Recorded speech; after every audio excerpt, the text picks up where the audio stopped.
नमस्कार, मैं हूं आपके साथ रोहित और आप देख रहे हैं एनवीएफ न्यूज।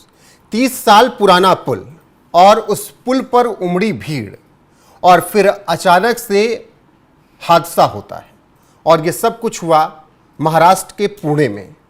अब इस घटना के बाद प्रधानमंत्री नरेंद्र मोदी ने देवेंद्र फडणवीस, जो कि मुख्यमंत्री हैं महाराष्ट्र के, उन्हें फ़ोन किया। प्रधानमंत्री इस वक्त विदेशी दौरे पर हैं और उन्होंने हालचाल जाना है। सीएम फडणवीस ने ट्वीट करके ये पूरी जानकारी दी है।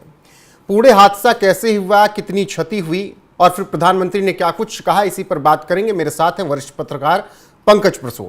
पंकज जी, सबसे पहले तो पुणे पुल हादसे के बारे में बताइए, जो कि इंद्राणी नदी पर था और रौद्र रूप जब नदी ने लिया तो बड़ा हादसा कैसे हुआ? रोहित, मैं गया हूं यहाँ पे, शायद 8 या 9 में मैं यहाँ पे गया था। ये मालवण एक तहसील है पुणे में, तालेगांव के पास। वहां पे ये ब्रिज है इंद्रायणी नदी पे। और जब भी बारिश आती है तो नज़ारे अच्छे होते हैं, क्योंकि अचानक से फ्लैट टाइप का रहता है इसमें। तो पहली बारिश, और जब बारिश में शुरुआती दिनों में लोग बहुत सारा देखने जाते हैं। मैंने वहां जो जानकारी प्राप्त की है उसके अनुसार इस पुल पे लोगों के आने जाने की मनाही थी और अचानक उस पुल पे बहुत सारे लोग खड़े होकर सेल्फी वगैरह ले रहे थे। इस वजह से यह हादसा हुआ है।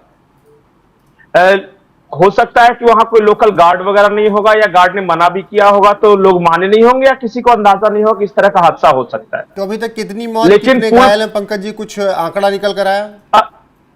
नहीं, फंसे हुए तो बहुत सारे लोग थे, लेकिन तारीफ करनी होगी वहां एनडीआरएफ की टीम की, महाराष्ट्र प्रशासन की, कि नुकसान बहुत ज्यादा नहीं हुआ। अब तक जो हमारे पास जानकारी है, सिर्फ 2 लोग बह गए हैं जिनकी जानकारी नहीं मिल सकी है। बाकी 8 लोगों को रेस्क्यू किया गया है।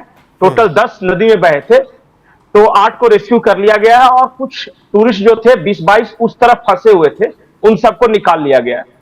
तो नुकसान ज्यादा नहीं हुआ। हो सकता था, क्योंकि जिस तरह की नदी आप तस्वीर देख सकते हैं, बहुत तेज धार होती है और यहाँ पे अगर 8-10 आदमी सीधे नदी में बह जाए तो फिर निकालना मुश्किल होता है। लेकिन बहुत तत्परता से सबको रेस्क्यू किया गया है।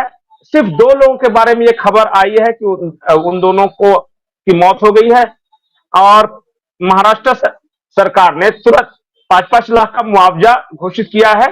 फिलहाल तो कुछ घायल भी हैं, जैसे वो 8 जिनको रेस्क्यू किया गया था ना नदी से, तो वो घायल है, उन्हें प्राथमिक उपचार के लिए पास के अस्पताल में रखा गया है। घायलों का इलाज का खर्च भी सरकार उठाएगी?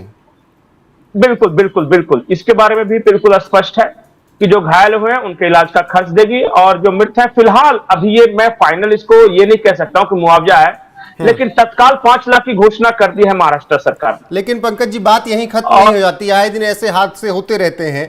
इन हादसों का जिम्मेदार कौन है? उनके खिलाफ क्या कुछ कार्रवाई महाराष्ट्र प्रशासन की तरफ से की जा रही है? मैं एक चीज और बोलूंगा कि देखिए, जब से ये जून आया है ना, ये अच्छा नहीं बीता हमारे देश के लिए। कल मैं देख रहा था उत्तराखंड में हेलीकॉप्टर क्रैश हो गया। उसके बाद कल ही का कि एक और खबर है कि उत्तराखंड में रोपवे से जाते हुए एक स्टूडेंट थी नागपुर की, उसका रस्सी टूट गया, वहां पे ये हादसा हुआ। उसके बाद विमान हादसा इतना बड़ा हुआ ही है। उसके बाद ये पुणे इंद्रायणी नदी वाला हादसा हो गया। उसके बाद अमेठी में एक्सीडेंट हुआ, एक ही जगह 7-8 लोग मरे हैं। तो थोड़ा सा ये महीना अच्छा नहीं गुजरा है। बेंगलोर में भी इसी तरीके का स्टैम्पेड हुआ था। बिल्कुल बिल्कुल बिल्कुल। और वहां, हाँ बिल्कुल, वो क्रिकेट वाले मैच के बाद जो जीती थी बेंगलोर की टीम, उसके बाद जो स्टैम्पेड हुआ था। तो थोड़ा वक्त खराब चल रहा है भारत का भी, और ये हादसे इस तरह हो रहे हैं और खुद सरकार ही परेशान है। सोचिए कि प्रधानमंत्री नरेंद्र मोदी वहां साइप्रस गए हैं और उसके बाद G7 के बैठक में जाना है, और वहां से फडणवीस जी से फोन करके बात कर रहे हैं और पूछ रहे हैं कि एक्चुअली हुआ क्या है वहां पे। और फिर सारा अपडेट उन्हें दिया गया और ऊपर से सीधे इंस्ट्रक्ट किया गया कि आप जो कर सकते हो करो, बाकी किसी चीज की चिंता मत करो। हमारा पहला प्रयास ये होना चाहिए कि हर जान कीमती है, उसे सुनिश्चित करो तो अब एक केंद्र सरकार और कर क्या सकती है? वहां पे प्रधानमंत्री जी जो अपनी तरफ से बोल सकते थे उन्होंने कह जी दिया। पंकज जी, और जैसे उसके बाद महाराष्ट्र सरकार की तरफ से कुछ बयान भी आए, कुछ मंत्री घटनास्थल पर भी पहुंचे, कुछ नेता भी पहुंचे। महाराष्ट्र सरकार ने कहा है कि सबसे पहले तो जो लोग भी इसमें अधिकारी रहे होंगे, अगर लापरवाही पाई जाएगी तो जांच की जाएगी, उनको उन पर एक्शन लिया जाएगा। दूसरी बात ये कि क्या ये नहीं हो सकता है कि अगर आपको पता है कि ऐसी घटनाएं घट सकती हैं, पुराना पुल है, तो क्या अगर मानसून आता है या इस तरीके से बारिश आती है, जब नदियों का उफान होता है, तो क्या पहले से ही ऑडिट नहीं हो जाना चाहिए हर चीजों का? रोहित, ऑडिट था और इसलिए लोगों को पुल पे जाने की इजाजत नहीं थी। लोकल एडमिनिस्ट्रेशन से वहां पे कोई मिस्टेक हुआ है, प्रथम दृष्टया यही लग रहा है कि कैसे उस पुल पे इतने सारे लोग चढ़ गए एक साथ। तो इसका मतलब कहीं ना कहीं कोई लोकल फेल्योर है। फिलहाल तो यही दिख रहा है, अब मामले की जांच होगी तो कुछ और सामने आएगा, अभी मैं नहीं कह सकता। लेकिन जो मेरी वहां पे लोगों से जो बात हुई है, कुछ मेरे दोस्त हैं, चूंकि मैं उसी इलाके से मैंने ग्रेजुएशन वगैरह किया है, तो मैंने उनसे पूछा कि एग्जैक्टली हुआ क्या।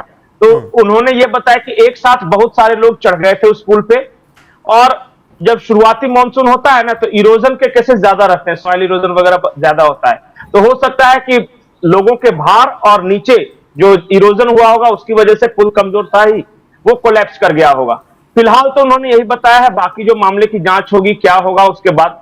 लेकिन अच्छी बात यह है कि नुकसान नहीं हुआ। 2 लोग की दुखद निधन हुई है, यह भी बड़ा नुकसान है।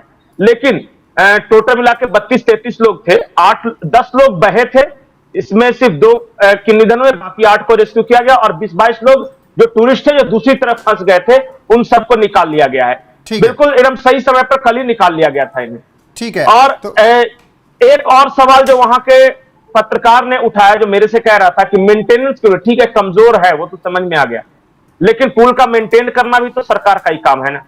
अगर पता था कि ये कमजोर है पुल, तो सीधे सिर्फ बोर्ड लगा देने से या मना कर देने से थोड़ी ना हो जाएगा।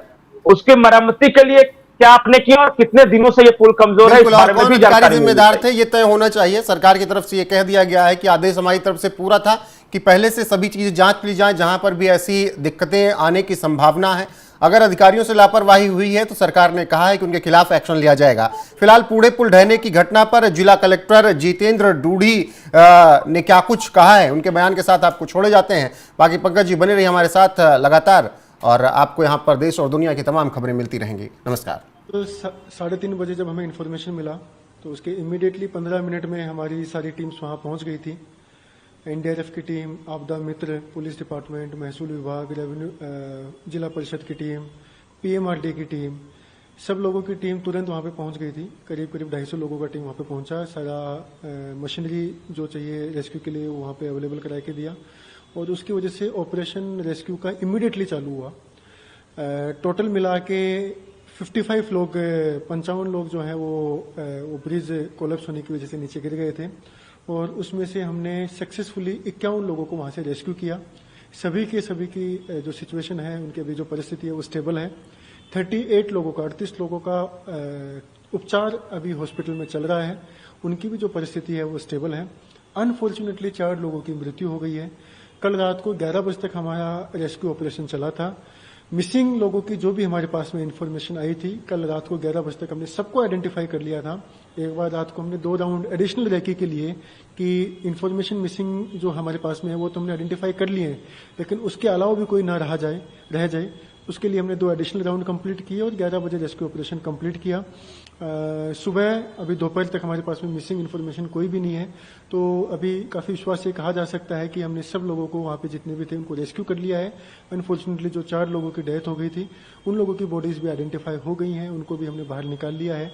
और अभी एक बस छोटा सा काम हमारा एक बचा है कि अभी दोपहर में एक एरियल सर्वे हम लास्ट कर लेंगे, जस्ट टू चेक कि कहीं पे कुछ भी रह न गया हो। So this is the final thing. और इस सारी घटना का एक चीज ये था हमारे सामने आया कि हमारी जो डिजास्टर मैनेजमेंट की टीम है उनका रिस्पांस काफी फास्ट था, सभी का कोऑर्डिनेटेड रिस्पांस था, इसलिए वो जल्दी पहुंचे। 15 मिनट में वहां पे पहुंचे, उन्होंने इमीडिएटली काम चालू किया। इसकी वजह से क्या उन लोगों को बचा सके। इस घटना का अनुसंधान लेते हुए हमने एक टीम गठित की है एडिशनल कलेक्टर की अध्यक्षता में, जिसमें इरिगेशन के, पीडब्ल्यूडी के, फॉरेस्ट डिपार्टमेंट के, पुलिस विभाग के लोग हैं। उस टीम का 2 महत्वपूर्ण जिम्मेदारी रहेगा। एक, ये जो पूरी घटना हुई है उसकी एकदम बारीकी से चौकसी करेंगे और प्रशासन की तरफ से अगर कुछ लैप्स है तो वो हमारे सामने लाएं, तो उसके हिसाब से हम उसके ऊपर जो उचित कार्रवाई है वो आगे करेंगे। इसके अलावा उस समिति का दूसरा एक काम ये रहेगा कि जो हमारी एग्जिस्टिंग एसओपी है जिसके तहत हम मानसून के टाइम पे सारे टूरिस्ट लोकेशन को मैनेज करते हैं, वहां पे हमारा मनुष्यबल रखते हैं, वहां पे बोर्ड्स लगाते हैं, होर्डिंग्स लगाते हैं, बैरिकेडिंग करके रखते हैं, उसके बावजूद भी घटना हो रही है, तो अगर एसओपी में हमारे कुछ चूक है क्या, तो वो एसओपी में दुरुस्ती भी वो टीम हमें सूचना देगी और उसके हिसाब से जहां पे सुधारना की आवश्यकता है एसओपी में, उस एसओपी की सुधारना भी हम लोग करेंगे। तो ये दो उस कमेटी का काम रहेगा। इसके अलावा हमने अभी 7 दिन पहले ही मैंने एक आदेश निकाला था जिसके तहत जितने भी टूरिस्ट लोकेशन है जहां पे पानी का दबदबा होता है, पानी का वाटरफॉल है, रिवर का फ्लो है, उस जगह बंदी डाली थी कि टूरिस्ट वहां पे नहीं जाएं। मैंने खुद ने आह्वान भी किया था, मीडिया के थ्रू भी किया था, सोशल मीडिया के थ्रू भी किया था, और उसके बावजूद भी वहां पे मोटी संख्या पे टूरिस्ट पहुंचे। हमारे लोगों ने उनको रोकने का कोशिश किया, उसके बावजूद भी वहां पे लोग गए और ये अनफॉर्चुनेट घटना हुई।